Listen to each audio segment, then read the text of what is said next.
Hey guys, welcome back to the channel. Those of you that are interested, I'm smoking Samuel Galwith and Hogarth rum flake. That rum flake I got off James Stumbo. I got it rehydrated, so tobacco's not crispy and as dry as Tutankhamun's balls anymore. It's alright. For me, it's alright. I'm really not overwhelmed with this rum flavor or whatever's going on here. But it is a decent tobacco, I will give it that.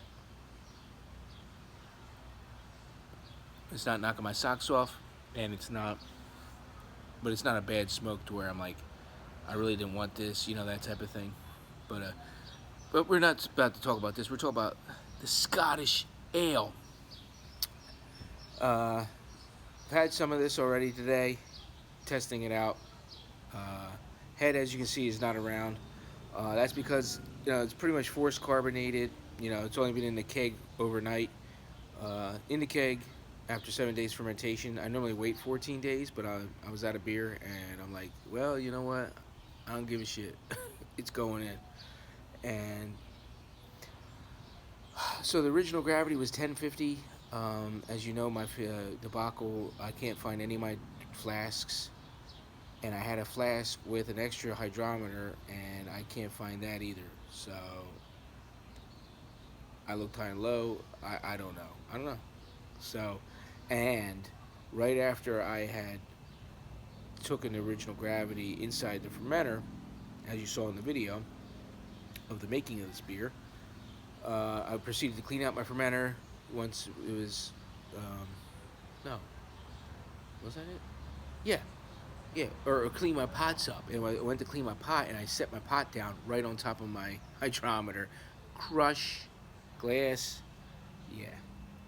So on top of having to buy a new tube flask for the hydrometer taking, I need to get a new hydrometer too. So I don't know, because I can't find it, and I couldn't even take a final gravity here, because obviously you really don't want to infect your beer by dumping any, putting the hydrometer in there, and that's when you introduce oxygen and you mess up your brew, right? So we're going on blind faith here.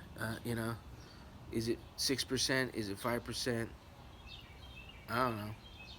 Go back on my other video, from last year, and see what the ABV was, because the recipe really hasn't changed grain wise, just hop wise. I added an extra addition of hops and a different yeast.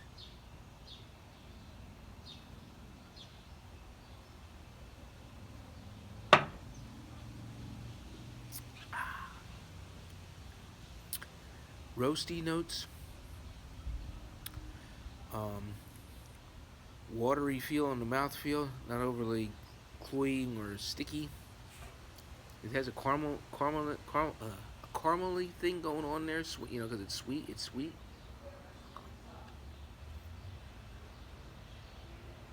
Obviously not bitter at all. So I mean, you did, you know, one bittering hop addition and one ounce of flavor hops. So good beer, good Scotch ale. Scotch. Well, in the brew Bible, it's Scottish 80 shillings or something. 80 shillings. Yeah, I like the color. I'm sure it'll clear out a little bit more as the gets down the keg. It always does. Mm. Ah, but a really good pint.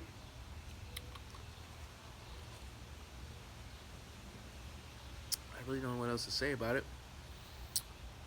Um, but it does have like a roastiness going there from the black mat malt, black patent malt, whatever it is that I put in. And yeah, it's a real good beer. So that is done and in the keg. We can guess at the ABV. I would say about 5.5, 6%. I can plug my numbers into Brewer's Friend, and see exactly.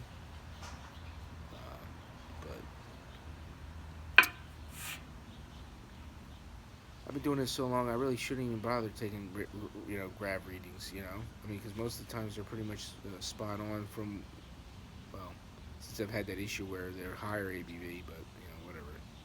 Um, they're still good beers. So next on deck, let's see, we're going into June, and I guess the next beer I'm gonna do is, I'm not sure because I don't know if I have time in between another brew and then before I got a brew for my mom's tribute beer that I do every year for her birthday. Her birthday's August 27th. So I don't know. Yeah. I mean, obviously I want to brew that prior.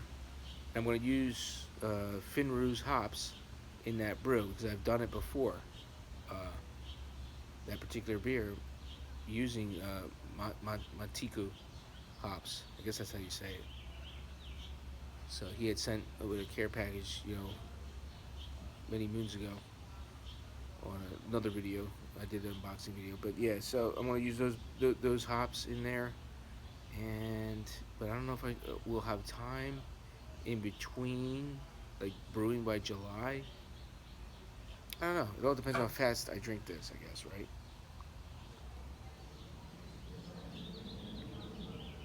And because we're getting into the summer months, I may start using that Kveik yeast, which is good because then it brews the beer in 4 days, which is phenomenal.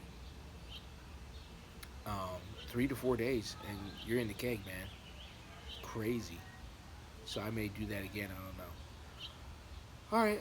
So that's it, man. Scottish Ale is done, and we're going to be on the next adventure of what to brew next. I'm not sure what to do if I do get to do a beer in between this one and Mom and Blanca's Ale.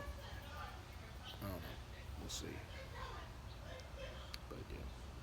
All right, guys. Until we do it again, my friends. Remember, let's set sail.